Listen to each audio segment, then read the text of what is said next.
ایسے بن جاؤ کہ وہ انسان آپ کو چاہنے پر مجبور ہو جائے. آپ جتنا اس کے پیچھے بھاگو گے نا وہ اتنا آپ کو پیچھے دھکیل دے گا، کیونکہ انسانی دماغ جو ہے نا اس کو جو چیز آسانی سے مل جاتی ہے، میں بار بار آپ کو سمجھاتا ہوں، وہ اس کی قدر کرنا بھول جاتا ہے. اور نفسیات کہتی ہے کہ انسان اس چیز کی پیاس محسوس کرتا ہے کہ جو اس کے پاس نہیں ہوتی. اور یہاں آپ ہر وقت میسر ہیں. آپ کو تو پانی کی طرح ہونا چاہیے تھا نا کہ اس کو پیاس لگے اور وہ پانی کی طرف آئے، لیکن آپ ہوا بن چکے ہو جو ہر طرف ہے مگر کوئی اس پر رکتا نہیں ہے. کبھی اپنی انرجی کا جائزہ لیا آپ نے؟ اپنا وقت، اپنی توجہ، حتیٰ کہ اپنی خودی تک کسی کو دے رہے ہو جو آپ کو دیکھتا بھی نہیں ہے. مجھے یاد رکھیں، یہ روحانی خودکشی ہوتی ہے جو آپ کر رہے ہیں اپنے ساتھ. آپ کی ذات، آپ کی انرجی، آپ کے لفظ یہ کوئی عام چیز نہیں ہے، یہ آپ کا وائبریشن ہے.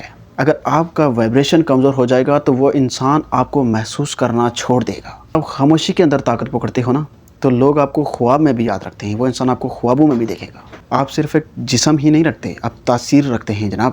روز نا آپ 15 منٹ بیٹھ کر اپنے اوپر فوکس کریں اور دل میں ایک سوال رکھیں کہ آپ پوچھیں خود سے کہ میں کون ہوں کسی کے بغیر. اپنے اندر جھانکو جہاں آپ نے خود کو دفن کر دیا تھا، صرف اور صرف کسی کی موجودگی کے لیے.